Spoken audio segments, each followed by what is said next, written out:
Welcome to Ninerology Faithful in the Trenches. I'm your host, Alan, and we are here to start a brand new segment on Fridays called 13 Going on Purdy. That's right, 13 for Brock Purdy, 13 going on Purdy, and we want to focus on the different areas where he can continue to grow throughout the offseason, how this year is going to be another banner year for Brock Purdy, and talk about some of the nuances. Now, we know two things he specifically said he would like to work on during the offseason. The first thing is arm strength. That's one of the things that many analysts kind of critique him for, is his arm strength. It's good enough to make the deep throws that he needs to make.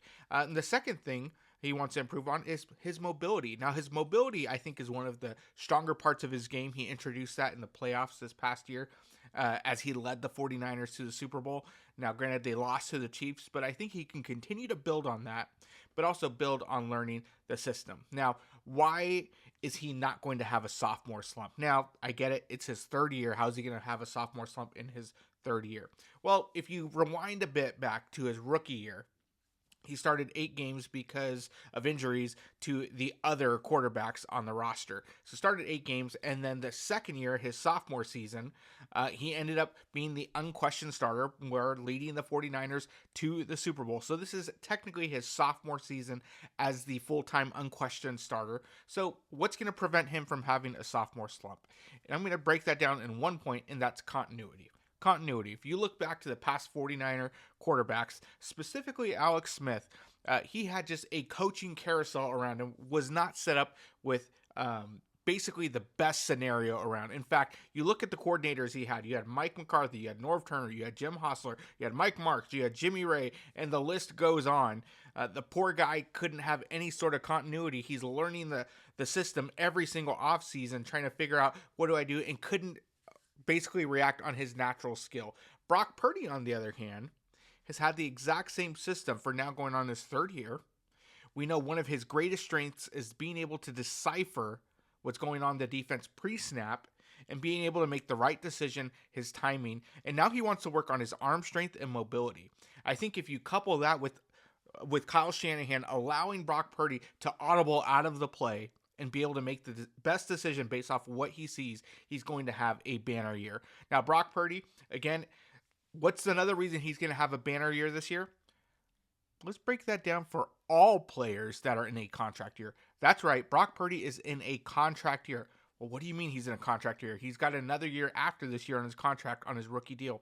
Yes, but it is his third year on his rookie deal, and he is eligible for a contract extension this offseason. I can guarantee you he's not going to play his fourth year on that rookie deal, paying him $1 million for the year. There's no way. The 49ers are going to pay him, or somebody else will, but the 49ers are going to pay him. So guess what? He knows he has to show out this year. He did last year, but I can guarantee you he's going to have an even stronger year this year.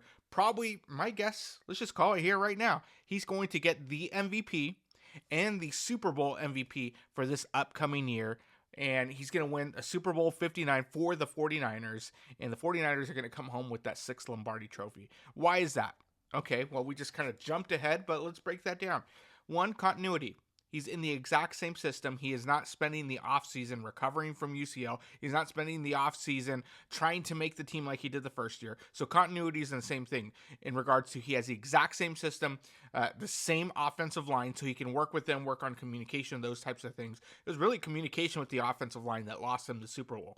You saw what happened on the right side between Burford and McKivitz, not figuring out who's going to block Chris Jones, which impacted that potential touchdown to either Jawan Jennings or Brandon Ayuk in the back, and which blew up the game, and where Casey, all they had to do was travel down the field, score a touchdown, and win the game.